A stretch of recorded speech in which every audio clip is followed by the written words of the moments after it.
So Steve, can you tell us when you first came to St. Louis UNI and what attracted you here? I was teaching at Hillsborough, and they had a job. Paul Martell told me that there was a job opening here, and I was driving 45 minutes to work, and I'm a DeSmet guy. Father Julian was the principal. Paul told me there was an opening, and you know, I applied for it, and I got the job back in the fall of. Actually, the job was given to me in March of '79. Yeah. And you started out teaching computer fundamentals? No, the only thing they had open, I was a history guy. I had my teaching certificate in social studies, but the only thing they had was typewriting. And so Father said, you know, hey, Steve, would you be okay teaching typewriting? I said, sure. And then after I signed my contract, I told him, I said, Father, I don't know how to type. So he sent me down to the junior college, and I had a wonderful woman that taught me how to teach typing. And also, she gave me a whole bunch of mental imagery drills that actually I wound up using in baseball. So it was really a great experience. Can you tell us kind of about your teaching career here at SLU? Maybe talk about some of the challenges and perhaps some of your greatest achievements or proudest accomplishments? So I guess, you know, I started off teaching typing, and I had a lot of fun doing that. Really enjoyed working with the freshmen. I coached freshman football in the old days for the first 7 or 8 years here, and the typing was great because it gave me a chance to pursue some of my outside interests, so to speak. I officiated a lot, and St. Louis U High was wonderful in my early career here to let me get away from here, do some traveling for officiating.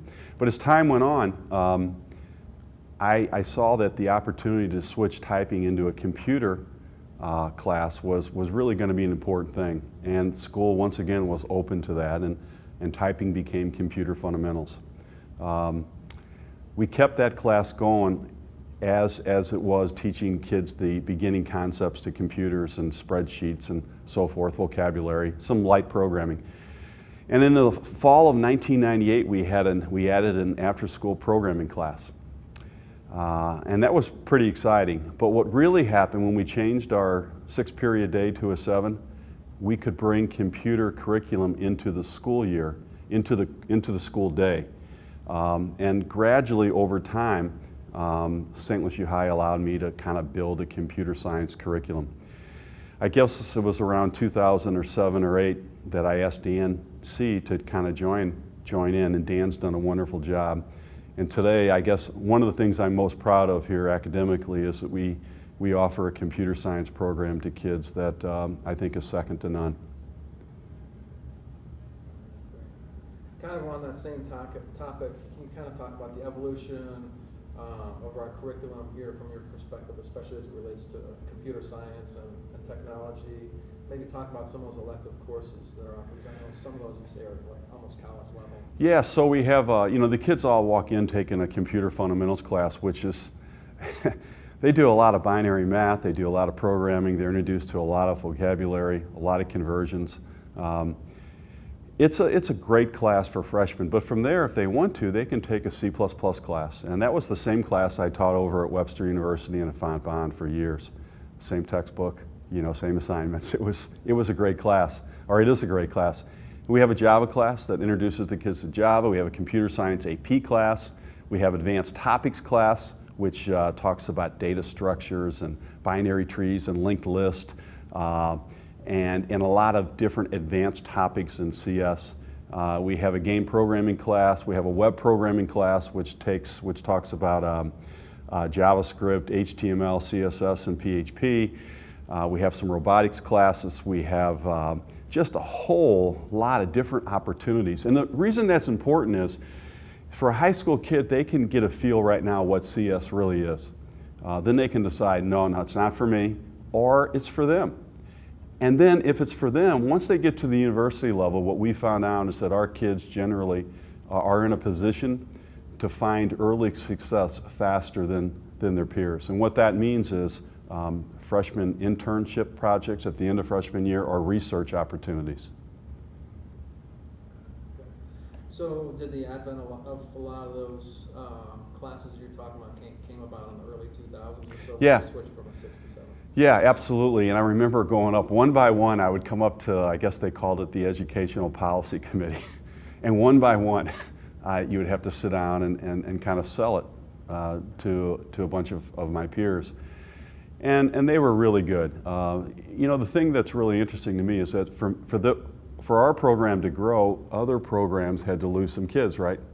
But I think everyone realizes what's best for the kids is really what's the most important thing. And I think at St. Louis U High that collaboration is really strong. Okay. How do you think you define St. Louis U High to someone who's unfamiliar with it, both like academically, spiritually, student life? So my simple answer to that is if your kid is academically qualified, I can't think of a better place for a kid to be. To me, I think of St. Louis U High, and yes, academic opportunity is outstanding. We have great theater stuff, we have great sports, all that's great. But the thing I really like about SLU is that St. Louis U High helps kids realize that the world is not about them. It's about how they can make the world a better place. And I think we do a really, really good job of that today. What does Men for Others mean to you? Men for Others means that when given the opportunity, we should put ourselves second. And I think if you look at our community service program here, it is outstanding. I think our kids get such a great opportunity to experience some wonderful things about themselves and about how they can serve others through that program. But that program has actually grown into other areas. If you go to many of our sports programs, you'll see some wonderful community service that really is just the result of how important community service is as a whole at St. Louis U High. What do you think sets us, St. Louis U High, apart from other schools, especially in the metro area? It's the combination of the academics. It's the combination of academics and the community service and the idea that we are different through those areas. Yeah, we have a different academic program, no doubt, but we have a different community service program. When I tried to describe to a potential baseball kid that wanted to come here, and I always tell them, don't come here for baseball, that's about this much of why you want to come. I told them, said, I wanted my kids to be here for the prayer service. I wanted my kids to be here on what happens as they walk to practice, as they come home from a game. Those are the places that I think SLU is a little bit different. It's what happens after the event and how we can learn from those experiences. And by the way, if you know me, you know I have 4 kids. My 2 boys couldn't go here, and that's okay. That's okay. There's so many great schools in St. Louis for other kids to attend, and we found 2 of them here in St. Louis for my 2 boys. But for the boys that are academically qualified, I can't think of a better place for them to be. What do you think are some of the more defining moments for you in your career here at St. Louis U High? I don't know. Or perhaps the most inspiring? I think when I'm sitting teaching a class and some kid comes in that I taught years ago, or maybe usually when they come back to school, it's the young guys, and they come back and tell you how prepared they were and how well they're doing, and they come back and they say thanks. That's pretty cool. When a kid comes back, usually at the end of the baseball season, the kids will come back, the most recent graduates come back and watch a game or 2, and they come on the field and they can articulate why it was important for them to be a part of St. Louis U High baseball. I think that's important. When I watch our baseball kids at Challenger Baseball, and I watch our parents, who are a big part of our Challenger Baseball experience, when I watch our parents watch their kids, that's a really important thing to me. Because, Challenger Baseball happens on a Saturday in March, right? So on a Friday night, what happens is you got mom or dad maybe a little upset with the kid. And, they're kids. They do good stuff. They do some goofy things. But then on that next day, for them to see their kids do what they do on Challenger Baseball Saturday, it's really special. Can you explain briefly about Challenger Baseball? Challenger Baseball is an opportunity for our kids and our parents to work with a whole bunch of children that are disadvantaged in terms of they have mental handicaps, they have physical disabilities. And our kids get a chance to work with those kids and and give of themselves to make those kids, to allow those kids to have a good experience. And the neat thing for me is I watch the children that we serve, I watch their parents. They get to sit over there and relax, because it's not easy to be a parent of a kid that has some of these situations. And I watch them and how happy they are to watch their children interact with other kids and have fun. It's just a great day, and we get a lot more out of it than what we give to those kids. Who do you think at SLU has had the most lasting impact on you? Wow. Is there any particular person or people? Yeah. Actually, when I started here, Jim Murphy was really, really special to me. Dom Kalachi. Those are two guys that I worked freshman football with, and they were wonderful to me and taught me a lot about SLU and the environment. I think Paul Martell, Ebby Dunn, Joe Mimlitz, those were guys that I looked up to as coaches that you wanted to be like. You wanted to have programs that were successful. You know, I've enjoyed my friendships with Gary and Dick, Gary Kornfeld and Dick Wayner, Don Maurer. Those are kind of like the guys my age that when we came in, we started together. You know, those are the guys that have, you know, I've had most of my difficult conversations with, and the guys that listen and share thoughts and ideas about our families and our kids. So those are the friendships that I will always cherish here. How long have you coached baseball here? This will be year number 39. Yeah, I've had the program for 39 years, the varsity program. So clearly you've accomplished a lot as a coach here. You've won, 26 consecutive district titles. You've been inducted into the Missouri Coaches Hall of Fame. But from your perspective, what do you think are your proudest accomplishments as a coach? So I think a couple of things. I think the consistency that our program has had over the years has been truly remarkable. I think how our kids conduct themselves during a game, whether they win or they lose, I think that is a real tribute to our program, to our kids. I think that I've really had the pleasure to work with some fine, not only kids, but parents throughout the years. I mean, I've met some wonderful people here. And the cool thing is that, you know that no one always agrees, or you know that there's always people that don't agree with what I do, whether it's a game decision or whether it's playing a kid.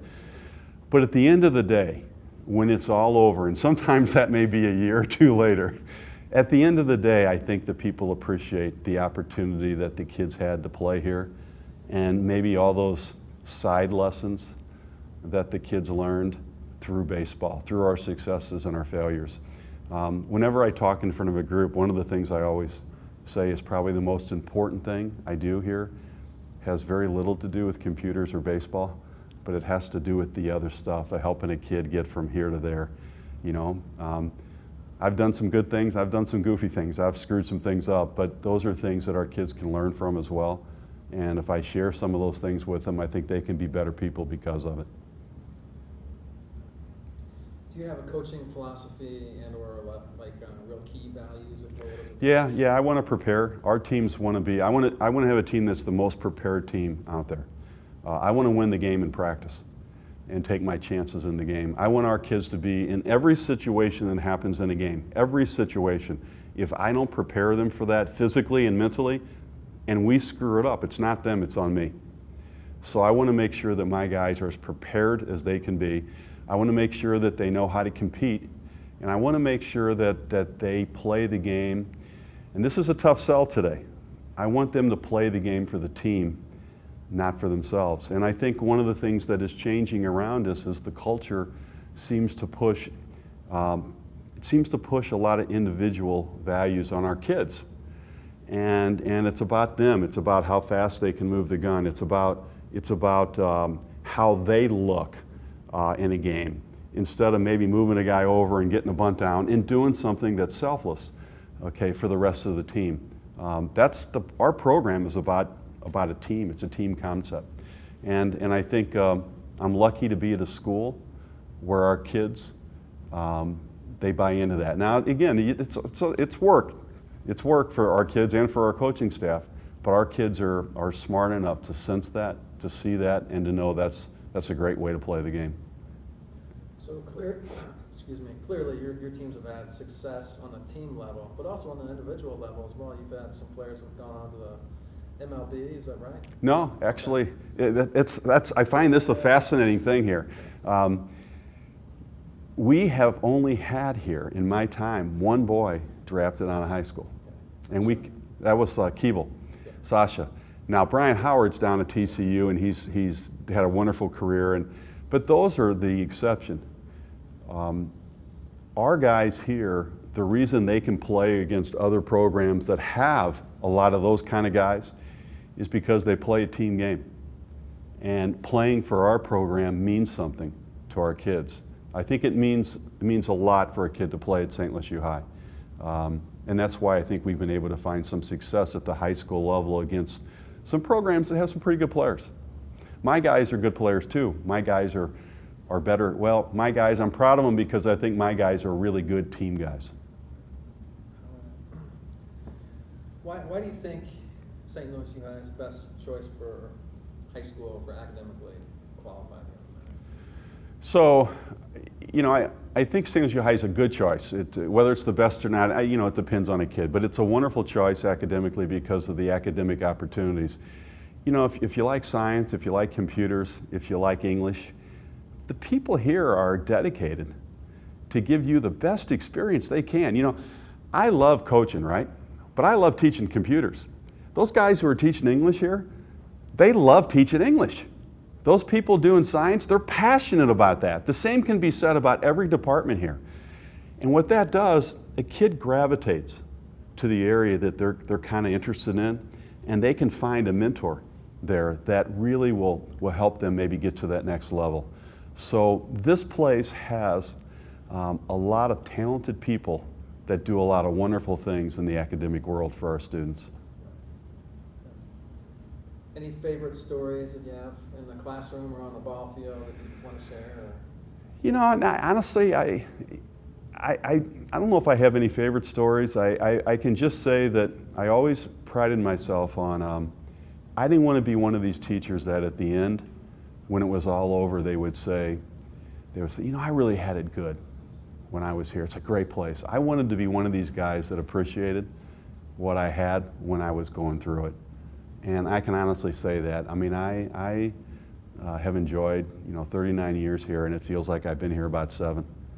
And it's not always easy. It's not always great, and there are things that happen that are disappointing sometimes, but that's okay. I enjoy being here. I enjoy the challenge as a coach, as a teacher, and also the issues around us, the things that happen around this building every day, the social issues. Being around people that I don't necessarily agree with on some issues, but you're forced to think outside of the box, and you're forced to constantly ask yourself who you are and is that where you want to be, because those kids, they deserve the best you. When you walk in that classroom, they deserve the very best, and I want to make sure that the guy they get is the best guy that I can be. So I've just appreciated my entire time being here. It's a great place.